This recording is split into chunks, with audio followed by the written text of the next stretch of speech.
வணக்கம் மக்களே. ஒரு 2 வாரம் கழிச்சு மீண்டும் உங்களை சந்திப்பதில் ரொம்ப ஹாப்பி. சினிமாவுக்கும் எனக்குமே வந்து ஏதோ ஒரு பெரிய கேப் விழுந்து போன மாதிரி ஆயிடுச்சு. படத்துக்கே போகாத மாதிரி ஒரு ஃபீலு ரிவ்யூ பண்ணாமல் போன உடனே. ஆனால் நியாயமாக பார்த்தோன்னா போன வியாழக்கிழமை நைட்டே இந்த ரிவ்யூ வந்திருக்கணும். பட் பர்சனல் ரீசன்ஸ்னால என்னால் அதை பண்ண முடியல. அதை தான் ஃபர்ஸ்ட்டு சொல்லியிருக்கணும், அதை மறந்துட்டேன். சரி, அடுத்த நாள் பண்ணலாம், அதுக்கு அடுத்த நாள் பண்ணலான்னு தோணும் போது என்ன ஆச்சுன்னா, எங்கே திருப்பினாலும் இந்த படத்தோட ரிவ்யூ தான். இந்த படத்தை பற்றி பேச்சு, இந்த படத்தில் நடித்த தளபதியை பற்றி பேச்சு. ஸோ இந்த மாதிரி ஏதோ ஒரு ரீசன் தொட்டு அந்த வீக்கெண்ட் ஃபுல்லாகவே ஓடிடுச்சு. சார் நான் யோசித்தேன், சரி நீங்கள் மொத்தமாக வாந்தி எடுத்து முடிக்கட்டும், நம்ம இந்த படத்தோட ஹானஸ்டாக நம்மளுக்கு என்ன ஒர்க் ஆச்சு என்ன ஒர்க் ஆகலை எல்லாத்தையுமே சொல்லலாம் அப்படின்றதுக்காக தான் இந்த late review. Guys, this is a new assignment. So வாங்க நம்ம ஷோக்குள்ளே போகலாம். இது நம்ம ஷோ ரீல் அந்து போச்சு. So the greatest of all time. The greatest of all time. பக்கா பொருத்தம் தான். The greatest of all time. கோலிவுட்டை பொறுத்த வரைக்கும் சரி, எனக்கு தெரிஞ்சு இந்தியன் சினிமாலே ஒன் ஆஃப் த கிரேட்டஸ்ட் அப்படின்னா நம்ம தளபதி விஜய் தான். ஸோ இந்த டைட்டில் அவருக்கு ஆப்டாக பொருந்திருக்கு. முதல்ல அதை முடிச்சிருவோம். ஸோ ரெண்டாவதாக எனக்கு இந்த படத்தில் என்ன பிடிச்சிருந்தது, என்ன பெட்டராக பண்ணியிருக்கலாம், என்ன ஒர்க் ஆகலை, இந்த சினாரியோஸ் தான். ஸோ ஃபஸ்ட்டு நமக்கு எனக்கு என்ன பிடிச்சிருந்தது, என்ன ஒர்க் ஆச்சு ஃபஸ்ட்டு. ஸோ ஃபஸ்ட்டு எனக்கு என்ன பிடிச்சிருந்ததுன்றது வந்துட்டு, நான் சொன்ன மாதிரி the greatest of all time அப்படின்ற ஒரு கேடரில் நம்பர் 1 பிளேஸில் இருக்கிற ஒரு நடிகரோட படத்தில் மற்ற நடிகர்களோட ஏதோ ஒரு ரெஃபரன்ஸ் வச்சாலே வந்து பெரிய விஷயம். ஆனால் இதில் இவருக்கு முந்தைய ஜென்ரேஷனில் இருக்கிற நடிகர்கள் ஆரம்பித்து தன்னோட சக காம்படிட்டரில் ஆரம்பித்து தனக்கு அடுத்து உள்ள ஜென்ரேஷனோட ஆக்டர் வரைக்கும் ஒரு ரெஃபரன்ஸ் வச்சிருக்காரு. அதையுமே பெருந்தன்மையாக அவர் விட்டதுன்றது ஒரு மிகப்பெரிய விஷயம். முதல்ல அதுவே எனக்கு ரொம்ப பிடிச்சிருந்தது. ரஜினிகாந்தோட ஒரு பாட்டாக இருக்கட்டும், பிஜிஎம்மாக இருக்கட்டும், கமலஹாசன் சாரோட ஒரு டைலாகாக இருக்கட்டும், அதுக்கப்புறம் ஏகே நமது தலை அவர்களின் கடைசியாக ஒரு டச், அது விபியோட ஒரு டச்சு கூட அவரோட அந்த ரெஃபரன்ஸாக இருக்கட்டும். அதுக்கடுத்து நம்ம சூர்யா அவர்களின் வால்பேப்பர், மொபைலில் கங்கோ வால்பேப்பராக இருக்கட்டும், நம்ம எஸ்கேவோட கேமியோ, அதெல்லாம் வந்துட்டு சீரியஸாகவே அவர் அந்த டயலாக் டெலிவரி விபி வந்து ஒரு பேட்டியில் கொடுத்துருந்தாரு. அதாவது நான் சொன்னதை தாண்டி துப்பாக்கி கையில் கொடுத்து இனிமேல் நீ பார்த்துக்கணும்னு அவர் உண்மையிலேயே ஒரு டார்ச் பாஸ் பண்ண மாதிரி எஸ்கே கிட்ட கொடுத்ததா இருக்கட்டும். வாட் எவர் இட் இஸ், அதெல்லாமே அவர் பெருந்தன்மையை ஏற்றுக்கிட்டது. மேபி அவர் இது இன்னும் 2 படம் தான், ஸோ நம்மளால் முடிஞ்ச அளவுக்கு எல்லாருமே ஹாப்பி பண்ணணும் அப்படின்ற ஒரு எண்ணத்தோட அவர் ஒத்துக்கிட்டதாகவே இருந்தாலும் அந்த மனசு பெரிய விஷயம்தான். அது அந்த வகையில் தளபதி அவர்களுக்கு ஒரு மிகப்பெரிய ஹேட்ஸ் ஆஃப். ஸோ அந்த விஷயம் எனக்கு ரொம்பவே பிடிச்சிருந்தது. ஸோ ரெண்டாவது நமது தளபதி ஆக்டிங் வைஸ் பார்த்தீங்கன்னா, அதெல்லாம் சொல்லுவாங்களா, இந்த ஒயின் வந்து நாளாக ஒரு டேஸ்ட் கொடுக்கணும், அந்த மாதிரி இவர் வந்துட்டு நான் முடிய போது ஒரு கெரியர் முடிச்சுக்க போகிறேன்னு சொன்னதுக்கு அப்புறமா என்னமோ தெரியல, இவரோட நடிப்பு வந்துட்டு ஆக்சுவலாக அவ்வளோ ஒண்டர்ஃபுல்லாக இருக்குது. இதில் வந்து ஒரு சீனில் வந்து எல்லாரும் சொல்லியிருப்பாங்க, தான் பையன்தான் அப்படின்னு தெரிஞ்சதுக்கப்புறம் காலில் விழுந்து அழுகிற சீன் ஒன்று இருக்கும். அது முடிச்சு அதுக்கு அடுத்து ஒரு மாஸ் எலிவேஷன், ஒரு டிரான்ஸ்ஃபார்மேஷன் இருக்கும். ஒரு எமோஷனல் அப்பாவா உடஞ்சி அழுது முடிச்சு வந்து என் கூட வாடா சொல்லும் போது அவன் பயமுறுத்தும் போது, டேய் உனக்கு என் அப்பனை பற்றி தெரியலன்னா ஒரு மாஸ் எலிவேஷன் இருக்கும்.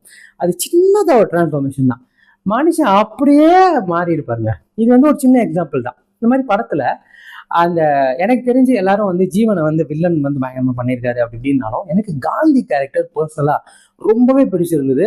அவர் ஃபர்ஸ்ட் ஹாஃப்ல பண்ண அந்த சின்ன சின்ன குறும்பா இருக்கட்டும், அந்த எமோஷனலாக ஒட்டஞ்சி அழுகிறதா இருக்கட்டும், சீரியஸாக அந்த இடத்துல பிஜிஎமே கிடையாது, ரொம்ப சைலண்டாக இருக்கும். அந்த இடத்துல அவர் ஒட்டஞ்சி அழுகு ஸ்க்ரீம் பண்ணுவார். அல்டிமேட் ஆக்டிங், நம்மளை வந்து ஒட்டஞ்சி நம்மளை வந்து அழ வைப்பார். ஸோ அது வந்து நிஜமாவே பீக் மூமெண்ட் அது. அதுக்கப்புறம் ஒரு டிரான்ஸ்ஃபார்மேஷன், அதுக்கப்புறம் ரொம்ப சட்டுலாம் நடிச்சு, அப்புறம் இன்டர்வலில் ஒரு ட்விஸ்ட் முடிச்சு, அதுக்கப்புறம் ஒரு எலிவேஷன். மனுஷன் அப்படியே ஒரு மாதிரி, அதுவும் அந்த மெட்ரோலலாம் அவர் வந்து நிற்கிறப்போ வேற மாதிரி அந்த மாதிரி இருந்தது. ஸோ அது ஒரு காந்தி வந்து எனக்கு பர்சனலாக இந்த காந்தி கேரக்டர் வந்து விஜய் சார் வந்து வாழ்ந்திருக்காரு. அப்படியே இந்த பக்கம் பார்த்தீங்கன்னா ஜீவன் லைக் சஞ்சய் 2 அந்த நேமுக்குரிய அந்த கேரக்டர் வந்துட்டு சீரியஸாகவே வந்து மனுஷன் வந்து ரொம்ப மெனக்கிட்டு இருக்காரு. ரொம்ப சின்ன பையனாக நடிக்கணும். அவரோட வாய்ஸ் மாடுலேஷன் காந்திக்கு ஒரு மாதிரி, ஜீவனுக்கு ஒரு மாதிரி, அதெல்லாமே வந்து அல்டிமேட்டாக இருந்தது. அதெல்லாம் மனுஷன் ரொம்பவே டெடிக்கேட்டடாக ரொம்ப உழைச்சிருக்காரு. உடனே சொல்லலாம் 200 கோடி சம்பளம் வாங்கினா நான் கூட தான் பண்ணுவேன்னு. 200 கோடி சம்பளம் வாங்கினா நீங்கள் கூட பண்ணுவீங்க. பட் அதை கொடுக்குற அளவுக்கு உங்ககிட்ட சரக்கு இருக்கான்றது ஒரு விஷயம் இருக்குல்ல. யார் வேணாலும் பண்ணிடலாம்னா சினிமா ஒன்றும் சாதாரண விஷயம் இல்லை. அவங்கவுங்க துறையில் அவங்கவுங்க சிறந்தவங்களா சில பேர் தான் இருப்பாங்க. அந்த சில பேரில் இவரும் ஒருத்தருக்கான அந்த வேல்யூ தான் அந்த 200 கோடி. ஸோ அந்த வகையில் தளபதி அவர்களின் பெர்ஃபார்மன்ஸ் வேற லெவல். தளபதியை தாண்டி பார்த்தீங்க அப்படின்னா பிரசாந்து, பிரபுதேவா, அதுக்கப்புறம் அஜ்மல், மோகன், இன்னும் அந்த கேரக்டர்ஸ்லாம் ஜெயராமன் சார் எல்லாம் வந்துட்டு அவங்க கேரக்டர் தன்னால என்ன முடியுமோ அந்த அந்த குறிப்பிட்ட அந்த ஸ்லாட்ல அவங்களால எவ்வளவு பெர்ஃபார்ம் பண்ண முடியுமோ அவ்வளோ அழகா பண்ணிருக்காங்க. அதுவும் பிரசாந்த் சார்லாம் வந்துட்டு சீரியஸாவே அந்த ஒரு இடத்துல அவர் உடஞ்சி அழுவுற சீன்லாம் சீரியஸாவே சூப்பரா இருந்தது. அதுக்கப்புறம் கிளைமேக்ஸ் ப்ரீ கிளைமேக்ஸ் ஒரு ஃபைட்டு அந்த டாப் ஸ்டார் தான்ற மாதிரி இருந்தது. வேற லெவல் பண்ணியிருந்தாரு. பிரச்சனையை விட்டு நீங்க 2 பேரும் சண்டை போட்டுட்டு இருக்கீங்க. அதே மாதிரி பிரபுதேவா சார் அந்த ஒரு டிரான்ஸ்ஃபார்மேஷன், அவர் அந்த ஒரு பாசிட்டிவ்ல இருந்து நெகட்டிவ்க்கு ஒரு வில்லனா மாறும் போதெல்லாம் அதெல்லாம் வேற லெவலு. இந்த மாதிரி ஒரு பிரபுதேவா நம்ம வந்து பார்த்து ஒரு மாதிரி டிஃப்ரெண்டா இருந்தாரு. அதே மாதிரி ஜெயராமன் சார் அவர் வந்து ஒரு காமெடியாகவும் சரி, ஒரு எமோஷனலாக சீரியஸாக போகும்போது எல்லாத்துலேயுமே ஒரு பெர்ஃபெக்ட் பிளெண்ட் இருந்ததுன்னே சொல்லலாம். யோகி பாபு கொஞ்ச நேரம் வந்தாலுமே அருமையாக பண்ணியிருந்தாரு. வழக்கம் போல பிரேம்ஜி அங்கங்கே வரும்போது சிரிக்க வைக்க ட்ரை பண்ணி அதுக்கப்புறம் கிளைமேக்ஸில் ஒரு மாதிரி எப்போ ஒரு மாதிரி சார்கஸ்டிக்காக போச்சு. ஸோ எல்லாருமே அந்த இது வந்து பர்ஃபெக்ஷனோட கொடுத்துருந்தாங்க. எனக்கு இதில் வந்து ஆக்ட்ரஸாக பார்க்குறப்போ ஸ்னேகா, ஐயோ என்னங்க இவ்வளோ அழகா இருக்காங்க. எனக்கு வந்து உண்மையிலே அவங்களோட ஃபர்ஸ்ட் ஃப்ரேம்ல அவங்கள காட்டும் போது எனக்கு இந்த சின்ன சின்ன கண்கள் அந்த வீடியோ சாங்ல வரும்போதே அவங்க ரொம்ப அழகா இருந்தாங்க. பட் அது பாட்டா பாக்குறப்போ தெரியல. பட் படத்துல அந்த ஸ்கிரீன்ல அவங்கள பாக்குறப்போ வசீகரா ஸ்னேகா வந்துட்டு ஆக்சுவலா வந்து பாத்தீங்கன்னா அந்த காலேஜ் பொண்ணுமா இருப்பாங்க. இதுல வந்துட்டு பாத்தீங்கன்னா அந்த பெர்ஃபெக்டா அந்த ஒரு 28-30 ஏஜ்ல இருக்கிற அந்த பொண்ணுங்க எப்படி இருப்பாங்களோ சும்மா சப்பியா அழகா அப்படி கண்ணில் எடுத்து ஒத்திக்கலாம் அப்படி இருந்தாங்க. பேரழகிங்க, அழகு மட்டும் இல்ல நடிப்புமே வந்து வேற லெவலு. ரொம்பவே அழகா பண்ணியிருந்தாங்க. ஒரு மிகப்பெரிய தமிழ் சினிமால இந்த மாதிரி ரோல்ஸ் பண்றதுக்கு நிஜமாவே ஸ்னேகாவை இனிமே வந்து நிறைய பேர் கூப்பிடலாம். இன்னுமே அவங்க ஆக்ட்ரஸாவே பண்ணலாம். அந்த மாதிரி தான் இருந்தாங்க. ரொம்பவே அழகா பண்ணியிருந்தாங்க. அழகுலையும் சரி நடிப்புலையும் சரி பிரமாதப்படுத்தியிருந்தாங்க. அதே மாதிரி லைலா சின்ன போச்சுன்னு தான் நல்லா பண்ணியிருந்தாங்க. அப்புறம் மீனாட்சி சௌத்ரி தனக்கு கொடுத்த கேரக்டர் அது அழகா வந்தாங்க. ஒரு 2 பாட்டு 2 சீனு அப்புறம் முடிச்சு விட்டு போயிட்டாங்க. தங்கச்சி கேரக்டர் வர அந்த பொண்ணுமே வந்துட்டு கிளைமேக்ஸ் வரைக்கும் ரொம்பவே அழகா பண்ணியிருந்தாங்க. ஸோ கேரக்டர் வைஸ் எல்லாரோட ஆர்ட்டுமே நல்லா இருந்தது. இதுல ரொம்ப பாவப்பட்ட கேரக்டர் அப்படின்னா நம்ம மோகன் தான். ஏன் வந்தோம், எதுக்கு வந்தோம், எதுக்கு மாட்டோம் அப்படின்ற ஒரு குழப்பத்தோடய அவர் வந்து போற மாதிரி தான் இருந்தது. பட் தன்னால முடியும் என்ன முடியுமோ அதை அழகா பண்ணியிருக்காரு. ஸோ ஓகே, ஓரளவுக்கு நல்லாவே பண்ணியிருக்காருன்னே சொல்லலாம். மற்ற கேரக்டர்ஸ் பார்த்தீங்கன்னா வழக்கம் போல நம்ம விபி படங்கள்ல வர வைபவ் மற்ற நடிகர்கள் எல்லாமே வந்து அவங்களோட பங்குக்கு அவங்களும் நடிச்சிருக்கேன் அப்படின்ற மாதிரி காட்டியிருக்காங்க. ஸோ கேரக்டர் வைஸ் எல்லாருமே வந்து பர்ஃபெக்டா நல்லா பண்ணியிருக்காங்கன்னு சொல்லலாம். அதுவும் ஸோ இந்த விஷயம், இந்த கேரக்டர் எலிவேஷன் இது எல்லாமே வந்து ரொம்பவே நல்லா இருந்தது. 2வது 3 மணி நேரம் படம் போது அவன் ஐயோ மறுபடியும் ஒரு 3 மணி நேரம் படமாடா அப்படின்னு மூச்சு தண்ணற மாதிரி தான் இருந்தது. ஆனா சீரியஸாவே இந்த படத்துல வந்து ஆஹாவோன்னு ரேசியான ஸ்கிரீன் பிளே கூட இல்லை. பட் நம்மளுக்கு போர் அடிக்கல. அது ஒரு மிகப்பெரிய ப்ளஸ் பாயிண்ட். போர் அடிக்காத அளவுக்கு என்ன அப்படின்னா வெங்கட் பிரபு அவர்கள் வந்துட்டு கதையில பெருசா கான்சென்ட்ரேட்டே பண்ணல. அதாவது ஒரு கதையில ஆரம்பம் தான் ஒரு முடிவு வரும், அதை அப்படியே போற வழியில முடிச்சுக்கலாம். நம்ம வந்து இந்த படத்தை ஒரு திருவிழாவா மாத்தணும், தளபதி அவர்களின் திருவிழாவா மாத்தணும் முடிவு பண்ணிட்டு இறங்கியிருக்காரு. ஸோ என்ன பண்ணிட்டாருன்னா அவரோட பழைய படங்கள்ல உள்ள விஷயங்கள் அந்த மொமெண்ட்ஸை, தியேட்டர்கள் மொமெண்ட்ஸை, ஃபேன் பாய் மொமெண்ட்ஸ் மாதிரி எல்லாத்துக்கும் அள்ளி தெளிச்சு விட்டாப்புல. அதை ஸ்கிரீன் பிளேல கொண்டு வரதுனால நம்மளுக்கு எங்கேயாவது லேக் வரும்போதெல்லாம் இந்த மாதிரி இடங்கள்ல சின்ன சின்ன விஷயம், அதாவது அவரோட டைலாகே அவர் பேச வைக்கிறது, அவரோட மேனரிசத்தை பண்ண வச்சது, அங்கங்க வந்து மற்ற நடிகளோட ரெஃபரன்ஸ். ஸோ இது எல்லாமே அந்த ட்விஸ்ட் அண்ட் டர்னோட வரும்போது எனக்கு போர் அடிக்காம போச்சு. இது அந்த விதத்துல அதுவுமே எனக்கு ரொம்பவே பிடிச்சிருந்தது. 3வதா எனக்கு இந்த மியூசிக்னு வரும்போது பெரிய சங்கட்டமா போச்சு. ஏன்னா பாடல்கள் வந்துட்டு எப்பவுமே விபி யுவன் காம்போனா வேற மாதிரி இருக்கும். இதுல பெருசா அந்த பாடல்கள் பெருசா ஒர்க் ஆகலன்னு நினைக்கிறப்போ பிஜிஎம் வந்துட்டு மனுஷன் தரப்பா பண்ணிட்டாப்ல. இதுதான் அவரோட பெஸ்டான்னு கேட்டா கிடையாது. ஆனா இதோட ஃபர்ஸ்ட் இது கிடையாதுன்றத பெருசா நம்ம நம்பிக்கையோட சொல்ல நல்லாவே இருந்தது. அதுவும் இன்டர்வல்ல வர அந்த பிஜிஎம்மா இருக்கட்டும், கிளைமேக்ஸ்ல லாஸ்டா தளபதியோட மேல இருந்து டாப்ல இருந்து காந்தி கேரக்டர் காட்டுறப்போ ஒரு பிஜிஎம் வரும். அதெல்லாம் வந்து ரொம்பவே எலிவேட் பண்ணி காட்டியிருந்தது. அந்த சீனுக்கு அந்த பிஜிஎம் ரொம்பவே உயிர்ப்பிச்சிருந்தது. இன்னொரு முக்கியமான இடம் என்னன்னா, எந்த இடத்துல இசை தேவையில்லையோ அந்த இடத்துல எல்லாம் உண்மையிலேயே அந்த எமோஷன்ஸ், அந்த உண்மையான அந்த நேச்சரான சவுண்டை விட்டதுக்கே ஒரு மிகப்பெரிய ப்ளஸ் பாயிண்ட் வந்து அந்த படத்துல. அதுலயுமே மியூசிக் வந்து ரொம்பவே நல்லா இருந்துச்சு. ஸோ சினிமாட்டோகிராஃபுமே வந்துட்டு ரொம்பவே வந்து பிரம்மாண்டத்தை வந்து ரொம்பவே அழகா காட்ட ட்ரை பண்ணியிருந்தாங்க. அதுவும் ஓரளவுக்கு ஒர்க் ஆயிருக்கு. அப்புறம் டிஏஜி அதுவும் வந்து ரொம்ப குறை சொல்ற மாதிரி இல்லை, நம்ம ஸ்பார்க் சாங்ல பார்த்த மாதிரி இல்லை, எல்லா இடத்துலையுமே ரொம்பவே நேச்சரா நல்லா தான் இருந்தது. ஸோ பெருசா அந்த லாஸ்டா ஒரு நாளைய திருப்பு விஜய் தான் ஓரளவுக்கு அப்படி இப்படி இருந்தது. பட் டிஏஜிங் நல்லா தான் இருந்தது. ஸோ எனக்கு இதெல்லாமே வந்து எனக்கு பிடிச்ச விஷயம்னு சொல்லலாம். இது எல்லா விஷயமுமே எனக்கு இது பிடிச்சிருந்தது, எனக்கு இது ஒர்க் ஆச்சு. ஸோ என்ன பெட்டரா பண்ணிருக்கலாம்? ஸோ ஃபர்ஸ்ட் நான் சொன்ன மாதிரி யுவன் சாங்ஸ், அவர் சாங்ஸ்ல இன்னுமே மெனக்கெட்டு இருக்கலாம், இன்னுமே பெட்டரா பண்ணிருக்கலாம். ஏன்னா யுவன் விஜய் காம்போ அப்படின்ற போது அது ஒரு உதயகீதைக்கு அப்புறம் இப்போதான். ஸோ அந்த விதத்தில் அது ஒரு மிகப்பெரிய டிசப்பாயின்மெண்ட் தான். ஸோ அதை இன்னுமே பெட்டராக டைம் எடுத்து இன்னும் ஒர்க் பண்ணியிருந்தா இது ஒரு பெஸ்ட் ஆல்பமாக இருந்திருக்கும். ஸோ அந்த விதத்தில் இது ஒரு பெரிய சர்க்கிள் தான், இது ஒரு பெரிய டிசப்பாயின்மெண்ட் தான். ரெண்டாவது விஎஃப்எக்ஸ். ஃபர்ஸ்ட் சீனே ட்ரெயின் சீன் தான் விஎஃப்எக்ஸ் தான். பட் அதுலயுமே நிறைய இடங்கள்ல அது விஎஃப்எக்ஸ்ன்னு தெரிஞ்சுது. கேப்டன் அவர்களுக்கு ஒரு மிகப்பெரிய ட்ரிபியூட் கொடுத்துருக்காங்க, பாராட்டப்பட வேண்டிய விஷயம் தான். பட் அதை விஜய் சாரை வச்சு பண்ணாம டைரக்டாவே ஏஐல வேற ஒருத்தரை வச்சு விஜய் சாருக்கும் விஜயகாந்த் சாருக்கும் ஒரு கான்வர்சேஷன் மாதிரியோ இல்ல இவங்க டீமோட பழைய கேப்டன் அப்படின்ற மாதிரி காட்டியிருந்தாலும் அப்படி காட்டியிருந்தா இன்னும் பெட்டரா இருந்திருக்குமோன்றது என்னோட ஒப்பீனியன். அது இன்னுமே நல்லா இருந்திருக்கும்.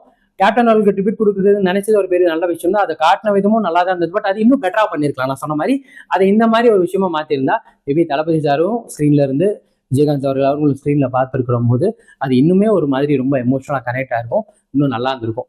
ஸோ அது கொஞ்சம் மிஸ் பண்ண மாதிரி ஒரு ஃபீல். விஎஃப்எக்ஸுமே நிறைய இடங்கள்ல அது கொஞ்சம் பல்லிழிச்ச மாதிரி தான் இருந்தது. இன்னும் கொஞ்சம் அதை கான்சன்ட்ரேட் பண்ணியிருக்கணும்னு தோணுச்சு.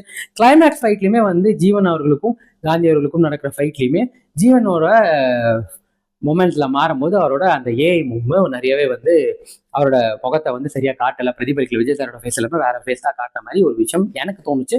மேபி உங்களுக்கு தோணுச்சுன்னா அது கமெண்ட்ல சொல்லுங்க. நீங்களுமே அதை ஃபீல் பண்ணீங்க. ஜீவனுக்கும் காந்திக்கும் ஃபைட் வரும்போது ஜீவனோட ஃபேஸ் வந்து லிட்டரலி விஜய் சார் ஃபேஸ் இல்லாம ஒரிஜினல் ஃபேஸ் மாதிரியா வேற ஃபேஸ் மாதிரியா காட்டுச்சா அப்படின்றத நீங்க ஃபீல் பண்ணீங்கன்றத கமெண்ட் செக்ஷன்ல சொல்லுங்க. ஏன்னா எனக்கு அப்படி ஃபீல் ஆச்சு. ஸோ இதெல்லாம் இன்னும் பெட்டரா பண்ணிருக்கலாம். இந்த விஷயங்கள்லாம் இன்னும் கொஞ்சம் அவங்க பெட்டரா பண்ணிருக்கலாம். ரெண்டாவது நான் சொன்ன மாதிரி டைமிங் 2.5 hours கொடுத்துருந்தா இன்னும் ஷோஸ் அதிகமா இருக்கும். இன்னுமே வந்துட்டு பப்ளிக் புல் வந்து இன்னுமே நல்லா இருந்திருக்கும்.